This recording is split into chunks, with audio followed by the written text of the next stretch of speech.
오늘 우리는 마태복음 24장 23절로 24절까지 말씀을 통해서 이단 사이비를 경계하라 라고 하는 주제로 말씀을 나누려고 합니다.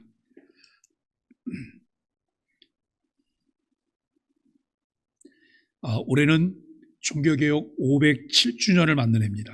종교개혁은 교회가 중세시대에 진리에서 벗어나 잘못된 교리와 부패에 빠졌을 때 하나님께서 마틴 루터와 같은 개혁자들을 통해 참된 복음을 회복하게 하신 역사적인 사건입니다. 그 당시 교회는 면죄부 판매와 성경의 진리를 왜곡하는 등 부패에 물들어 있었습니다. 이러한 배경 속에서 개혁자들은 성경으로 돌아가자라고 하는 기치 아래에 오직 은혜, 오직 믿음, 오직 성경, 오직 그리스도, 오직 하나님의 영광을 위하여 이 5가지 5대 정신을 통해서 그들이 개혁의 불씨를 지펴나갔습니다. 교회사를 보면 이단은 초기 교회 시절부터 있었음을 알게 됩니다. 대표적인 이단은 영지주의예요. 영지주의, 아리우스주의, 그리고 펠라기우스주의라고 하는 거예요. 조금 이름도 어렵지만 여러분들이 이렇게 들어보시면 그런 거 이렇게 아실 수가 있으실 거예요. 먼저 이 영지주의는 어떤 사람들이었을까? 이 영지주의는 예수 그리스도의 신성을 부인해요. 예수님이 이 땅에 오셨지만 그분은 사람일 뿐이다. 하나님이 아니라는 거예요. 그런데 우리는 어떻게 믿어요? 예수님은 신성과 인성을 가지셨어요. 양성을 가지신 분이다 라고 하는 것을 우리는 믿어요. 그리고 영지주의는 물질을 악한 것으로 보는 사상을 퍼뜨렸습니다. 또 여러분 아리우스주의가 있는데요. 이 예수님을 창조된 피조물로 격화시키려 해요. 예수님이 이 땅에 사람으로 오셨지만 그분이 참 사람일 뿐만 아니라 그분은 누구시라고요? 하나님이세요. 그럼에도 불구하고 예수님을 창조된 피조물로 격화시키려 했다라고 하는 것을 알게 돼요. 펠라기우스주의는 어떤 사람들이냐면 인간의 의지만으로도 구원에 이룰 수 있다는 교리를 가르쳤어요.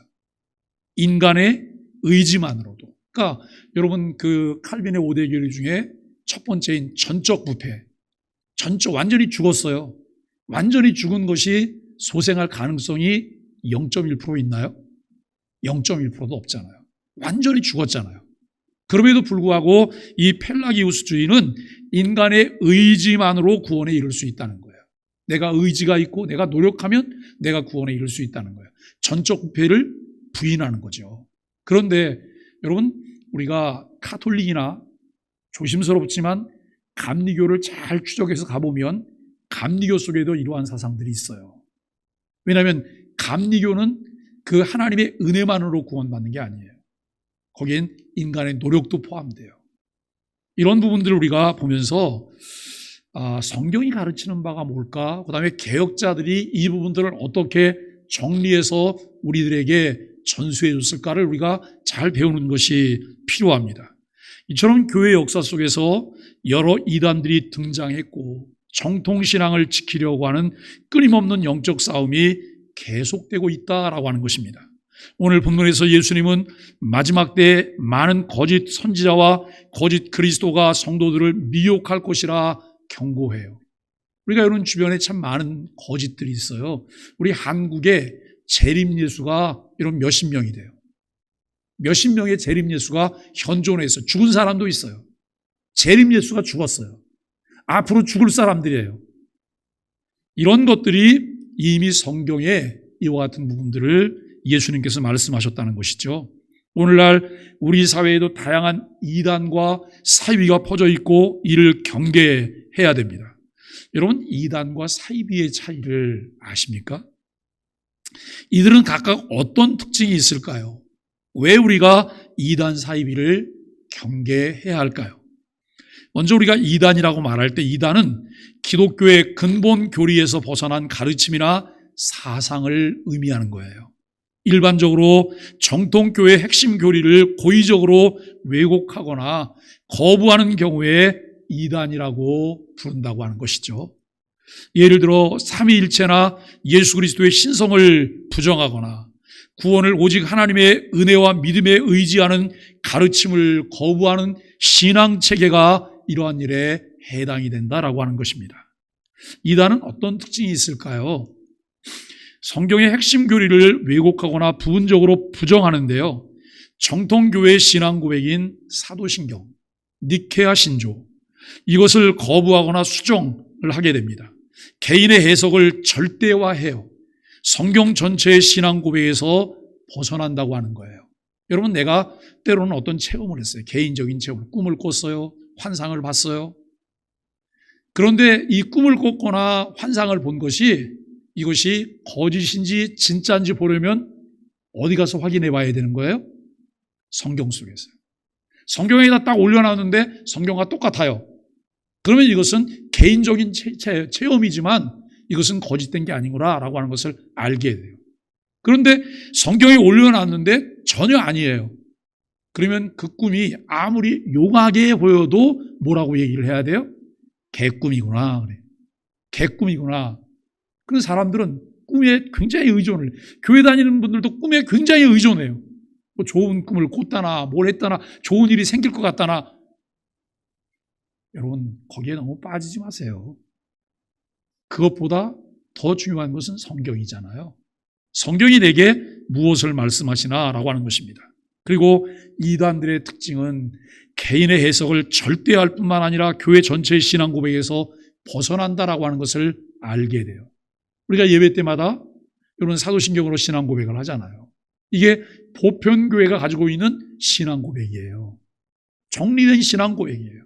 이 고백에서 벗어나면 사도 바울이 갈라디아서 1장에서 말했던 하늘에서 온 천사라 할지라도 저주를 받을지어다라고 하는 여기에 해당이 되는 것이죠. 사이비는 가짜 혹은 거짓을 뜻해요. 겉으로는 정통신앙을 따르는 것처럼 보이지만 본질적으로는 교회의 가르침과 다르게 사람들을 미혹해서 자신들의 가르침만, 이 가르침과 관습을 따르게 하는 그런 모습을 보게 됩니다. 여러분, 사이비는 특정 인물이나 집단을 지나치게 숭배하거나 신비한 체험과 같은 극적인 요소로 사람을 유인하는 특징이 있다는 거예요. 이는 기독교뿐만 아니라 다른 종교에도 나타나요. 그러니까 여러분, 다른 종교에도 이단들이 또 있잖아요. 다른 종교에도 유사한 모습들을 가지고 있음을 알게 됩니다. 사이비는 어떤 특징이 있을까요? 특정 인물이나 단체를 숭배하고 그에 대한 절대적 충성을 요구해요. 우리가 여러분 대표적인 인물들을 보면 이미 죽은 사람들 중에서 어떤 사람들이 기억나세요? 전도관의 박태선, 통일교회 문선명, 여러분 이런 사람들 우리가 생각나잖아요. 지금 생존해 있는 사람들 중에도 주변에는 그런 사람들이 꽤 있음을 알게 돼요. 특정 인물이나 단체를 숭배해요. 그에 대한 절대적 충성을 요구하고 또 신비 체험에 대해서 많이 강조를 해요. 기적을 많이 말하고 특별 계시를 말해요. 특별 계시. 여러분, 특별 계시가 뭘까요? 계시는 두 가지가 있거든요. 일반 계시와 특별 계시가 있어요. 일반 계시는 하나님께서 자연을 통해서 우리에게 보여주시는 계시예요. 이것을 자연 계시라고 말하기도 해요. 특별 계시는 뭘까요? 특별 계시는 성경 66권이 특별 계시예요. 자연을 통해서 하나님을 우리가 알도록 하셨지만 그 하나님께서 우리에게 주신 구원의 계획이나 하나님의 섭리나 이런 것들을 구체적으로 알 수 있는 방법이 없어요. 자연이 아무리 신비롭다고 그 자연을 쳐다본다고 구원의 방법을 알 수 있을까요? 알 수 없어요. 이 자연을 만드시니, 자연을 오늘도 운행하시는 이가 있다는 것을 우리가 알게 될 뿐이에요. 그런데 특별 계시인 성경을 통해서 하나님은 구체적인 내용들을 우리에게 말씀해 주셨어요. 그래서 여러분 66권 성경으로 이 계시가 충족됐어요. 완전해요. 그럼에도 불구하고 사이비는 오늘도 뭘 말하냐면 하나님이 직통 계시를 주신다 그래요. 직통 계시를 주신다고. 그런데 많은 교인들이 그 직통 계시에 현혹되어져요. 내가 지금 급한데 혹시 가서 기도를 받으면 또 그 무슨 예언을 들으면 속 시원한 무슨 대답이 나올까라고 하는 거예요. 아, 목사님, 이번에 집을 사려고 그러는데 그 집을 사야 될까요? 말아야 될까요? 여러분, 목사님이 기도해봐요. 하나님이 사시래요. 하나님이 그렇게 할 일이 없으신가요? 이것은 우리가 너무나 성경에 대해서 무지함 속에서 나타나는 그런 현상들이에요. 이런 것에 우리의 마음을 많이 빼앗길 수 있어요. 언제든지 우리가 현혹돼서 끌려갈 수 있는 사람들이다라고 하는 것을 우리가 생각해요. 외부와의 단절을 유도해요. 여러분, 신천지에 빠지면 신천지는 폐쇄적인 삶을 살아요. 신천지는. 집에서 그 신천지에 빠졌다는 사실을 알게 되면서 집에서 뭔가를 얘기해요. 그러면 그다음은 가방 싸고 나가버려요. 가방 싸서 나가는 거예요. 자기들만의 생활을 해요. 자기들만의. 독자적인 생활 방식을 유지해요. 교주나 단체에 대한 비판을 불허합니다. 구성원 간의 밀접한 결속을 강요해요. 꼭 공산주의자 같아요. 제가 여러분 90년대 초에 중국과 베트남 선교를 다니기 시작했어요. 베트남이나 중국의 차이가 있어요. 중국도 공산주의 국가, 베트남도 사회주의 국가.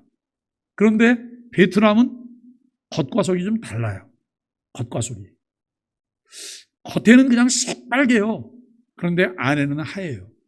그래서 저는 베트남 사회주의를 사회주의라고 말해요. 사과 공산주의. 이 중국이나 북한 공산주의는 새빨간 토마토 공산주의예요. 안팎이 다 빨개요. 그런데 이 사과 공산주의든 토마토 공산주의든 똑같이 하는 게 있어요. 그게 뭐냐면 감시체제예요. 몇인 감시체제. 이런 체제가 계속되어서 서로를 감시해요. 감시하고 이제 비판하게 되고 여러분 제재하는 이런 일들을 하게 되죠. 이 사이비의 특징은 거짓과 모략을 언제든지 사용하기 때문에 특별한 경계가 요구돼요. 여러분, 제일 하기 쉬운 사기가 무슨 사기냐면 종교 사기예요. 종교 사기. 마치 나만 신령한 모습을 가지고 있고 나만 신비한 뭘 보는 것처럼 사람들에게 이야기해요. 그런데 사람들은 약해서 대부분 그 말에 넘어가요. 어떠세요, 여러분?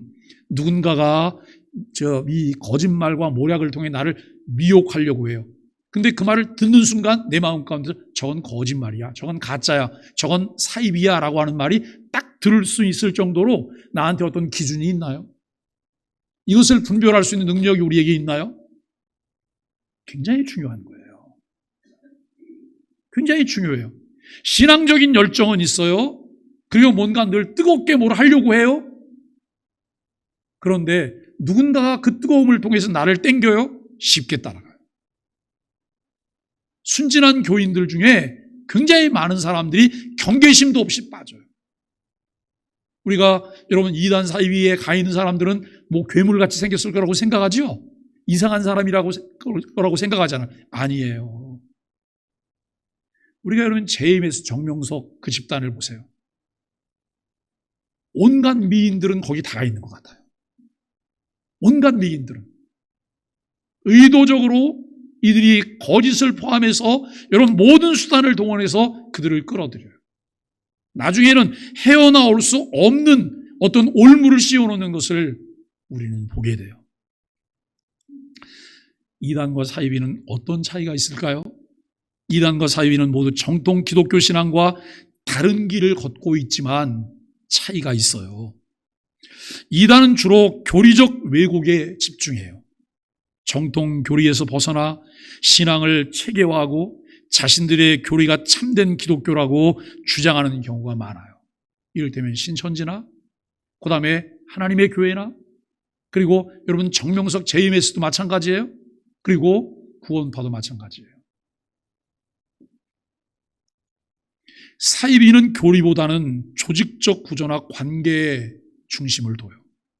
교주나 특정 인물을 절대적으로 따르게 하거나 신비 체험을 통한 결속을 강하게 강조하고 있다는 거예요. 아마 오늘도 그 역 근처에 나가면 쉽게 만날 수 있는 사람들이 있을 거예요. 무슨 설문조사 한다 그러고 그 다음에 뭘 알려드린다고 하고 이렇게 말하는 사람들. 그런데 꽤 많은 사람들이 거기 앉아갖고선 또 이야기를 해요. 그리고 자기 신상을 그냥 넘겨줘요. 신상이 넘어가는 순간 저쪽에서는 그 다음 조치를 시작해요. 우연을 가장한 여러 만남들을 만들어내요. 신천지가 사람을 하나 미혹해서 데려가려고 하면 여러분 몇십 명이 동원돼요. 몇십 명이 동원돼서 계획하고 조직적으로 그 옆에 사람들이 다 붙어요. 그런데 꽤 많은 사람들이 그것을 잘 분별하지 못하는 경우들이 많다는 거예요. 사이비 집단은 종교적 색채와 결합해서 사회적 고립과 결속을 통해 영향력을 강화하려는 경향이 있어요. 여러분, 그래서 저는 이 사이비 집단을 얘기할 때 꼭 이렇게 얘기해요. 반사회적 사이비 집단, 범죄 집단이라고 제가 이야기를 해요. 왜 여러분 반사회적일까요? 사이비를 통해 나타나는 결과물들은 가정이 파괴되는 거예요. 가정이.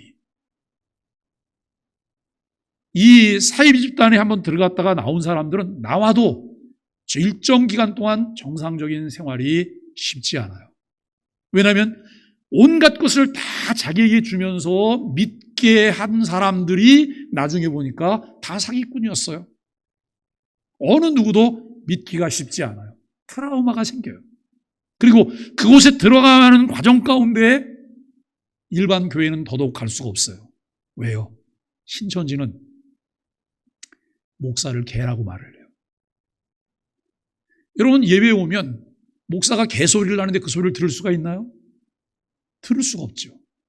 그렇기 때문에 그런 이단 집단, 사이비 집단에 빠졌던 사람은 반드시 반증 교육을 통해서 그들이 다시 교육이 필요해요. 이 과정이 있고 난 다음에 비로소 조금 들리기 시작한단 말이에요. 그런데 여러분, 그분들이 온전히 돌이키고 나면 꽤 신앙생활 열심히 하는 거 아세요? 제가 부평에 있을 때 거기서도 이단 사이비에 관계된 일들을 했잖아요.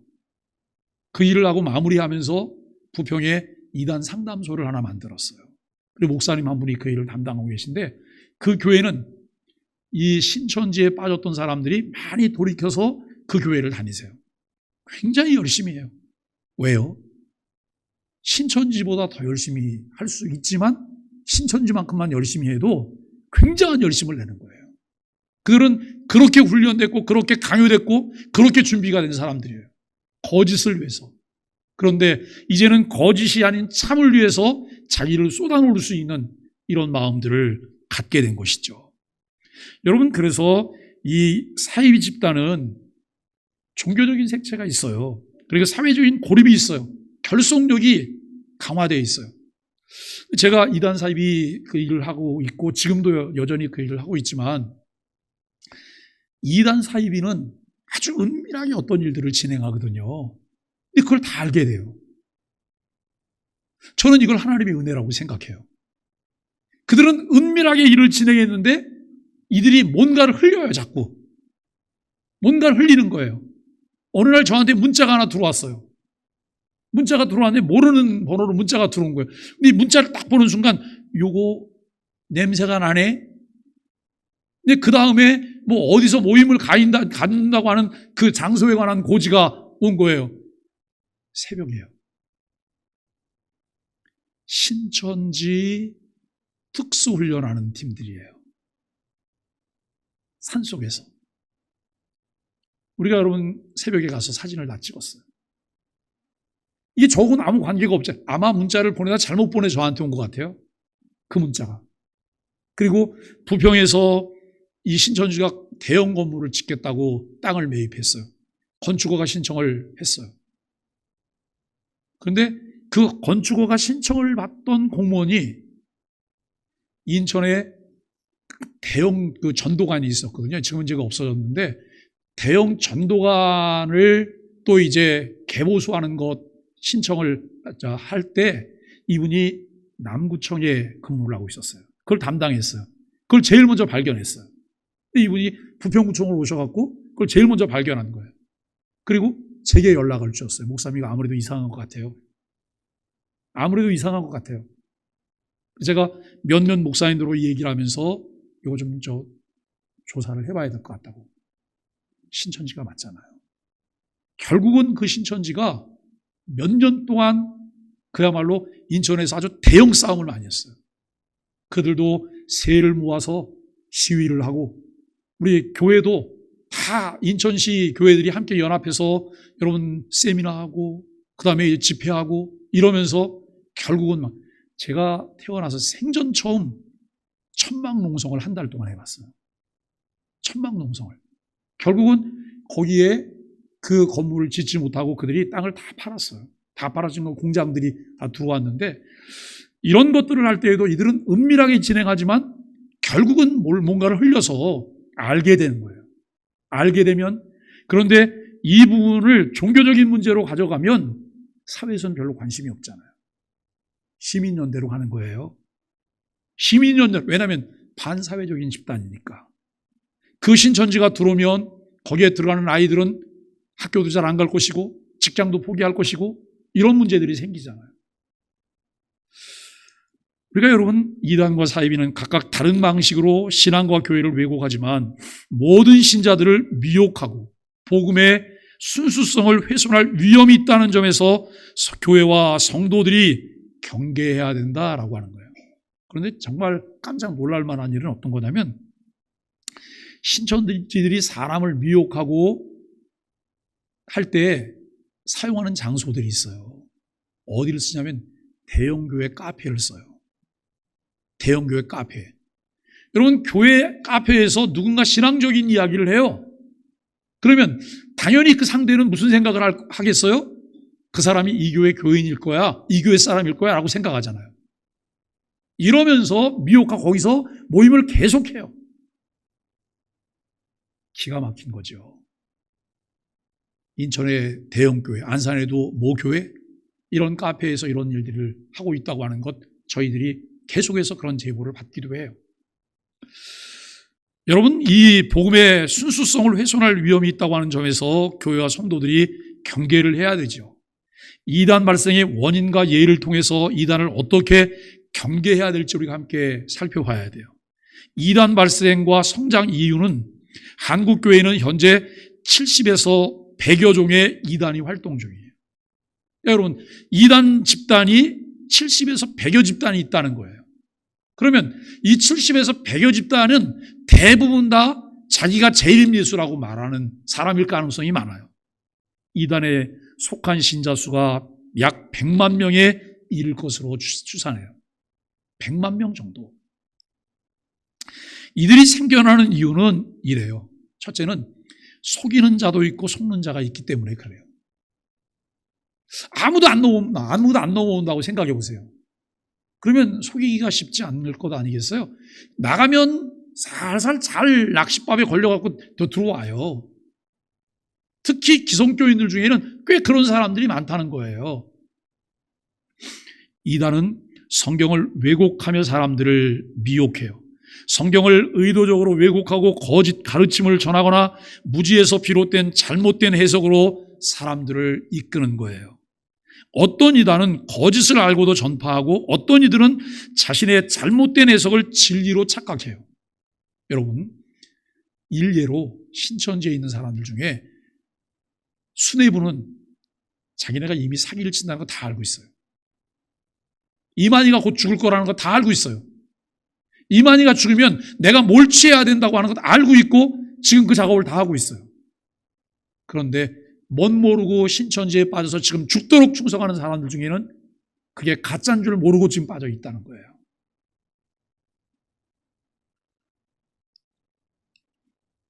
두 번째는 광명한 천사로 가장해서 거짓 계시를 말해요. 내가 어려운 일을 당해서 막 고민을 하고 있어요. 누군가가 지나가다가 나에게 무슨 말을 탁 던지면서 뭐라고 말하냐면, 요즘 무슨 문제 때문에 고민하고 있지 않으세요? 라고 물어요. 내가 딱 그 고민을 하고 있는데 처음 보는 사람이에요. 근데 이분이 뭐라고 말하냐면, 내가 오늘 새벽에 기도하는데 하나님이 어떤 사람을 길에서 만날 거라고 얘기를 했다고. 근데 오늘 딱 만났는데 이런 것 때문에 고민할 거라는 얘기를 하나님이 내게 말씀해 주셨다고. 근데 여러분, 이 정보를 어떻게 가져갔어요? 이미 그 주변에 잎사귀가 많은 거예요. 잎사귀가. 주변에 잎사귀가 이 사람의 상황들을 다 전달을 해요. 마치 전혀 모르는데 특별한 하나님의 은혜를 통해서 받은 것처럼. 그러면 지금 고민하는 사람이 여러분 거기 쏙 빨려 들어가잖아요. 간이라도 빼줄 것처럼 잘해줘요. 예? 거기는 정말 따끈따끈한 사랑이 있는 것처럼 잘해줘요. 주변의 사람들이 우연히 자꾸 붙기 시작해요. 이단은 종종 하나님의 이름을 불려 거짓 계시를 말해요. 거짓 계시를. 예레미야 14장 14절에 언급된 것처럼 거짓 예언을 하며 사람들을 속여요. 이러한 거짓은 점차 사람들의 영혼을 마비시키고 결국 거짓을 참으로 착각하게 만든다는 것이죠. 그리고 세 번째는 거짓 기적과 기사입니다. 이단은 때로 거짓 기적과 기사를 보여 사람들을 현혹해요. 무당의 마술과 같은 이적을 통해 사람들은 말씀보다는 눈에 보이는 현상에 현혹되어 이단에 빠지게 된다는 거예요. 예수님께서 악하고 음란한 세대가 표적을 구한다고 말씀을 하셨어요. 우리는 기적보다는 말씀 중심의 우리의 신앙을 둬야 돼요. 매일매일 성경이 우리에게 무엇을 말하는지를 듣고 그 말씀을 통해서 하나님 말씀하시는 것을 찾아가는 신앙생활이 돼야 된다는 말씀입니다. 악한 영의 활동이 네 번째인데요. 베드로전서 5장 8절에 따르면 이단이 성행하는 것은 우는 사자와 같이 두루다니며 삼킬 자를 찾는 악한 영의 활동 때문이다라고 하는 것입니다. 신앙심이 깊은 사람들조차도 영적 분별력을 잃고 이단에 빠질 수 있다는 거예요.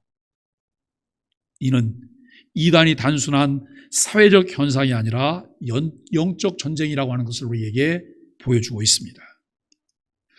가증스러운 이단 반사회적 사이비 집단의 예를 보면 우리는 몇 가지 대표적인 이단들을 통해서 이단이 어떻게 교묘하게 성도들을 속일 수 있는지 살펴볼 수 있습니다. 첫째는 하나님의 교회예요. 저는 길자교라고 말을 해요. 가끔 와서 저한테 이야기해요. 길자교에서 왔어요? 물어보면 화를 내요. 하나님의 교회 안상홍 증인이에요. 저 밑에서는 하나님의 교회가 장길자를 잘 인정하지 않는데요. 이 수도권에서는 이미 길자교가 됐죠. 하나님의 교회는 안상홍을 하나님으로 숭배해요. 그의 아내 장길자를. 이 본처가 아닙니다. 남의 아내를 빼앗아 와서 자기 아내를 삼은 거예요. 그리고 어머니 하나님으로 신격화했어요. 이들은 성부, 성자, 성령 시대별 기도의 대상이 다르다고 하는 논리로 지금은 안상홍의 이름으로 기도해야 구원받는다고 주장해요. 그럼 어떻게 생각하세요? 그 맞다고 생각하세요? 그 말이나 돼? 이러면서도 여기 빠져 들어가는 사람이 너무나 많다는 거예요. 예? 이 사람들은 지금도 유월절을 지킵니다. 그리고 이들은 안식일을 지켜요. 토요일 날. 그리고 여러분 봉사단체를 만들어서 봉사활동을 굉장히 열심히 해요. 무슨 영국 여왕상을 받았다는, 교회가 영국 여왕상 받은 거고 무슨 상관이 있어요. 그게 뭐 이렇게 중요해요. 예? 이러한 주장은 성경과 정통교회의 가르침을 크게 왜곡하고 있다라고 하는 것이죠. 그리고 신천지를 보면 신천지는 성경을 비유적으로 해석하며 사람들을 미혹해요. 여러분 성경에 왜 비유가 있는 거예요? 성경을 잘 이해하기 위해서 비유를 드는 거예요. 비유 속에 비밀이 있어요? 비유 속에 비밀이 있지 않아요. 성경이 말하려고 하는 내용을 잘 이해하기 위해서 비유를 들어서 예수님이 말씀하셨어요. 그런데 여러분 비유에 비밀이 있다고 자기들만 알고 있는 것처럼 그렇게 이야기를 하고 있단 말이에요. 그들은 자원봉사단체와 위장된 교회를 통해 성도들을 미혹하고 비유론이라고 하는 독특한 해석 방식으로 성경을 왜곡해요. 위장교회도 굉장히 많아요. 제게 위장교회를 추적할 수 있는 앱이 있어요. 이걸 누르면 여기 안산시내에 있는 우리가 찾아낸 위장교회는 다 나와요. 참 여러분들이 이렇게 보시면 교회 이름만 가지고도 우리가 분별할 수도 있어요. 교회 이름만 가지고도. 이 사람들이 교회를 자기들 위장교회를 개척해요. 그리고 여러분 기성교회 마크까지 붙여요. 그런데 이렇게 지나가다 이렇게 이름 보고 나서 제가 무슨 얘기를 하냐면 저 교회 좀 이상할 것 같아. 이상할 것 같아. 그러고는 조사를 해봐요. 거의 맞아요. 왜냐하면 그들이 그동안 먹은 게 있기 때문에 이름을 짓는 것까지도 그 냄새가 날 수밖에 없는 그런 이름을 짓는다는 거예요. 우리가 여러분 이들이 말하고 있는 것들을 보면서 이들은 거짓말을 밥 먹듯이 해요. 거짓말을 너무 쉽게 해요. 거짓말을. 이 신천지에 빠졌다가 여러분 나온 이분들의 피해자 연맹이 있어요. 또 피해자 모임이 있어요. 제가 그분들하고 이렇게 이야기를 해보면 그분들이 말하는 거는 정말 우리가 상상을 초월하는 그런 이야기들을 던져요. 거짓말을 통해서 정통교회 안에 침투해요. 제가 이제 인천에서 이 사이비 집단에 관한 일을 하고 있을 때 제보가 하나 들어왔어요. 어느 교회에서 목사님 큰일 났어요. 왜요? 우리 교회 신천지 추수꾼이 있어요. 그러는 거예요. 어떤 사례인데요? 그랬더니 이분이 3년 전에 그 교회를 들어왔대요. 처음 왔는데 굉장히 열심히 신앙생활을 하더래요. 네? 그래서 오자마자 열심히 하면서 뭐 주황봉사도 하고 그리고 이제 주일학교 교사도 하겠다고 얘기를 하고 성가대도 하고 뭐 여전도 회원으로서 여전도회도 굉장히 열심히 하고 그냥 2년 지나고 3년이 될 때까지 그냥 열심히 하는 거예요. 헌금 생활도 열심히 하고. 그러니까 교회가 그냥 믿었던 거죠, 다. 근데 어느 날 문제가 터졌어요.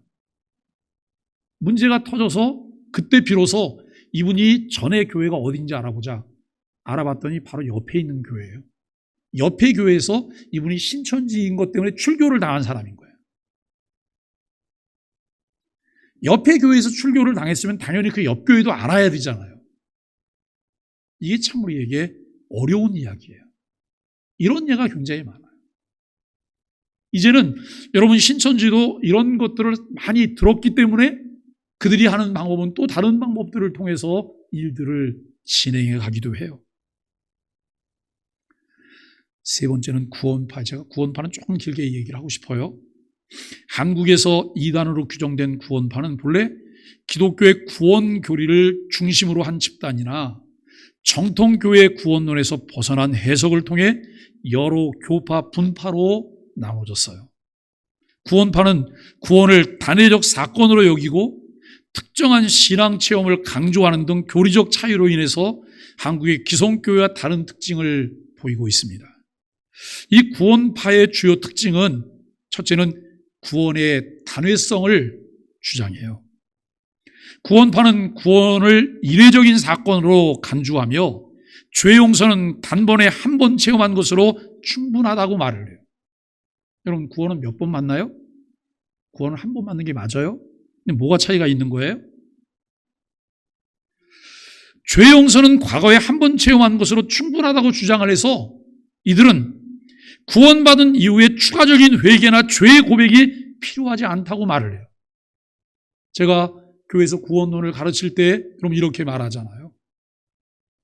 구원은 외부로부터 주어지는 은혜에 의해서 우리가 구원받게 되는 거예요. 내 노력이 아니에요. 믿음으로 구원받았어요. 근데 구원을 받았는데 구원받고 난 다음에는 전혀 죄를 안 짓게 되죠. 구원받고 나면 완전히 새 사람 되시죠? 아니에요?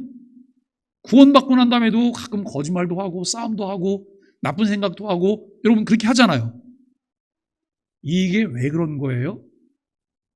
예수 그리스도를 믿게 될 때 구원의 보증을 받는 거예요.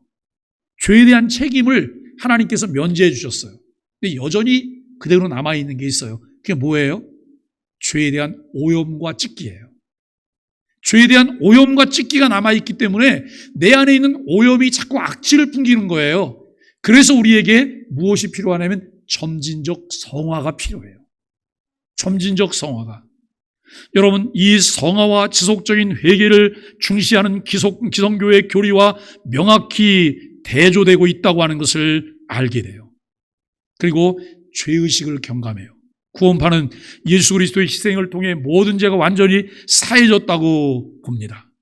구원받은 이후에 죄인이라고 자각할 필요가 없다는 입장을 취해요. 우리는 구원받고 난 다음에 여러분 의인이면서 죄인이잖아요. 그죠?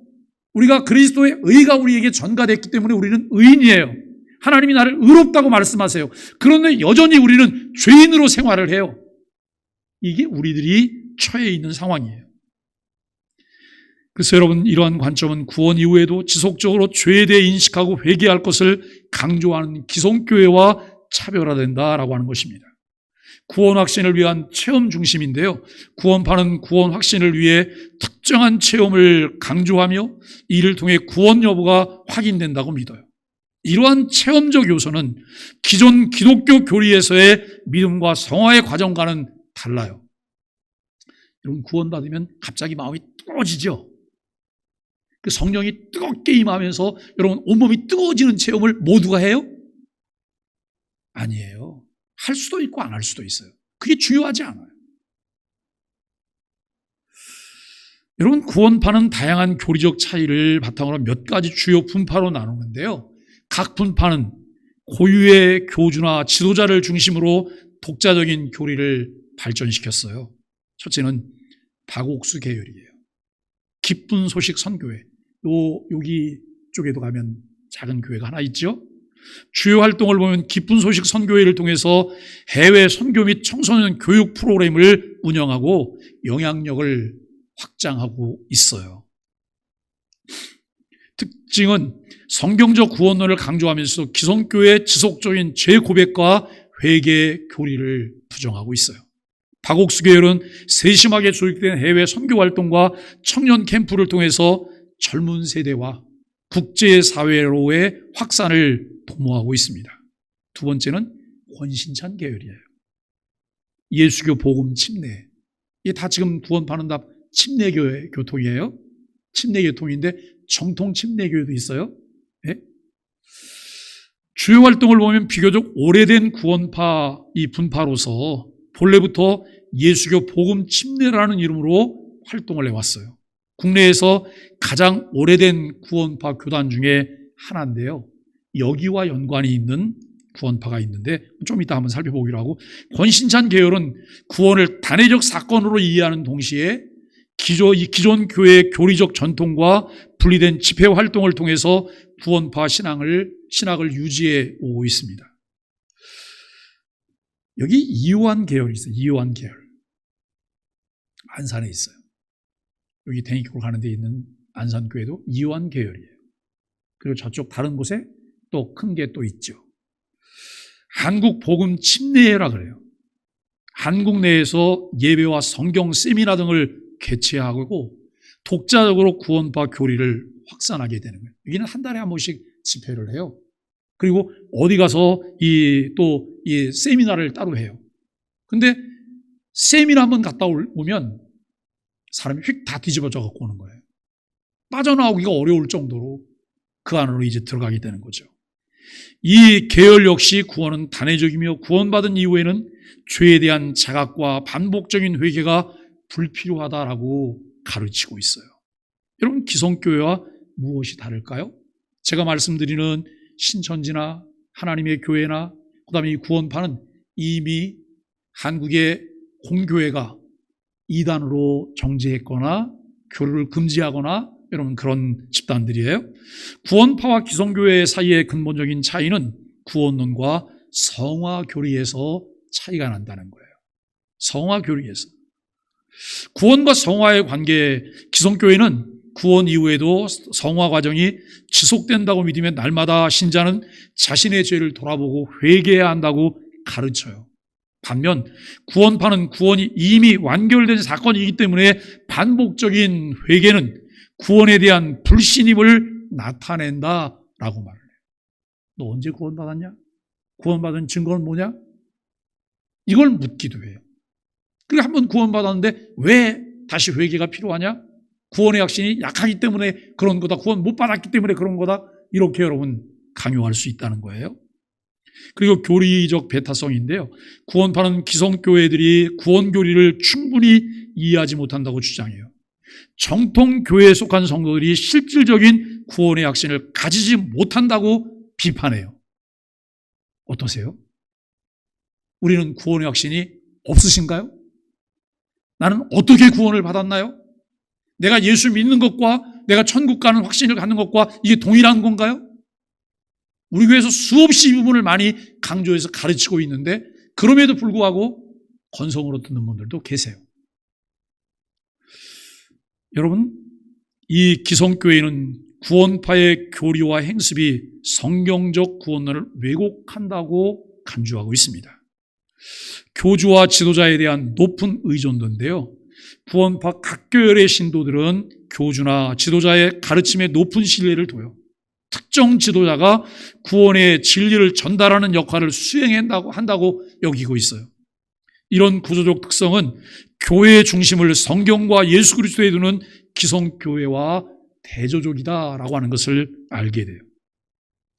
구원파는 이처럼 구원과 성화에 대한 해석, 지도자 중심의 신앙체계, 그리고 교리적 배타성을 통해서 한국의 기성교회에 명확히 구분되는 모습을 가지고 있습니다. 이러한 차이로 인해서 한국의 기독교 교단들은 구원파를 이단으로 규정했고 성도들이 이단 교리에 미혹되지 않도록 경계하고 있습니다. 이단을 경계하는 방안, 이단을 예방하고 교회를 보호하기 위해서 우리는 이런 방안들을 실천해야 합니다. 첫째는 이단을 미리 경계해야 돼요. 사도 요한은 요한일서 2장에서 뭐라고 말하냐면 이단과는 뭐도 하지 말라고요? 인사도 하지 말래요. 문안도 하지 말래요. 이단이 뭐 사주는 거 받아먹지 말라는 거예요. 왜요? 내가 대접받았으면 나도 뭘 해야 돼요? 대접해야 되는 거예요. 대접하고 왔다 가다 하다가 여러분 내가 거기 넘어가는 거예요. 그렇기 때문에 이와 같은 것을 지켜내는 것이 굉장히 중요해요. 우리가 여러분 어떤 사람은 정 때문에 그래요. 정 때문에 영혼 다 파괴되는 거예요. 정 때문에 여러분 가정까지 파괴되는 거예요. 이것은 정의 문제가 아니에요. 이 부분을 잘 분별하실 수 있어야 돼요. 그럼에도 불구하고 우리는 그리스도인으로 또 따뜻한 마음도 가져야 돼요. 죄는 밉지만 사람을 미워해서는 안 돼요. 죄는 밉지만 사람을 미워해서, 이거 정말 이율배반적인 이야기 아니에요? 참 어려운 거예요. 어떻게 저 사람들을 받아들일 수 있을까라고 하는 거예요. 누가 여러분 구원파에 있다가 하나님의 교회에 있다가 신천지에 있다가 우리 소망의 교회로 온다고 하면 여러분 어떻게 하실래요? 가서 꼭 한번 안아주시면서 여러분 맞아주시겠어요? 아니면 수근수근하면서 여러분 저 사람하고 가까이 하면 안 된다고 이렇게 금을 그으시겠어요? 자신감을 가지셔야 돼요. 준비가 되셔야 돼요. 어떤 사람도 내가 그리스도의 마음으로 그리스도의 사랑으로 그를 끌어안을 수 있는 준비가 되셔야 돼요. 그러기 위해서는 우리가 진리의 굳건히 서 있어야 되겠죠. 이건 너무나 중요한 거예요. 따뜻한 가슴과 그리스도의 사랑으로 사람을 대하셔야 돼요. 많은 사람들이 기성교회를 다니다가 여러분 이단 사이비로 넘어간 이유 중에 가장 큰 것이 무엇일까요? 교회가 냉랭하다는 거예요. 교회가 사랑이 없다는 거예요. 오늘 우리는 이 부분에 대해서 우리가 자성해야 되겠죠. 정말 우리 안에 하나님의 사랑이 있는가? 내가 하나님의 사랑을 실천하고 있는가를 생각하면서 이와 같은 것들을 해야 될 것입니다. 이단 문제는 예방이 최선이에요. 예방이 최선의 방책입니다. 교회와 성도들이 이단에 대한 경각심을 가지고 교육을 받아야 될 뿐만 아니라 이런 목회자뿐만 아니라 신학자, 평신도 모두가 공동의 사명을 가져야 돼요. 교회 밖에서의 모임을 주의해야 돼요. 이단은 꼭 이런 말을 해요. 아무도 알게 하면 안 된다. 아무도 알게 하면 안 된다 그래요. 왜 아무도? 좋은 일인데 왜 아무도 알게 하면 안 돼요? 좋은 일은 자랑해야 되는 거 아니에요? 그런데 아무도 알게 하면 안 된대요. 이걸 아는 날에는 큰일 난다고 말해요. 그 말을 듣는 순간 이거 문제가 있구나. 여러분 밖에서 여러 형태의 그 위장을 한 그런 모임에 사람들을 끌어들여요. 얼마나 전략적인지 몰라요. 예? 그 거짓을 사기를 치기 위해서 전략적인. 옛날에 여러분 다단계가 아주 문제가 심각하다는 얘기 많이 들으셨죠? 다단계보다 더 심각한 전략을 가지고 있는 사람들이 이 사이비 집단이에요. 그 다음엔 책임지나요? 그 다음엔 책임 안 지죠. 우리가 이와 같은 것을 보면서 교회 밖의 모임에 주의하셔야 되고, 교회 밖에서 성경 공부한다? 이거는 꼭 물어보셔야 돼요. 목사님, 교회 밖에서 이런 성경 공부를 한대요. 여기 어떤 데예요? 물어보셔야 돼요. 그리고 여러분, 위장단체들도 많아요. 위장단체, 평화를 가장한 위장단체가 많아요. 표면적으로 보면 너무 좋은 것 같아요. 그리고 거기에 들어가요. 한 발 한 발 들여놓는 순간 내 인생이 달라져요. 내 인생이 달라집니다.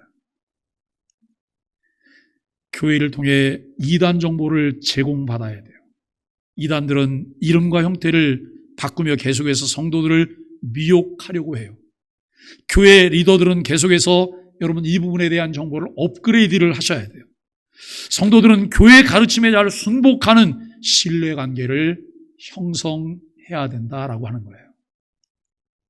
사랑하는 소망의 가족 여러분, 우리는 이단을 단순히 사회적 문제로 바라볼 것이 아니라 신앙의 생명과 관련된 중요한 문제로 인식해야 돼요.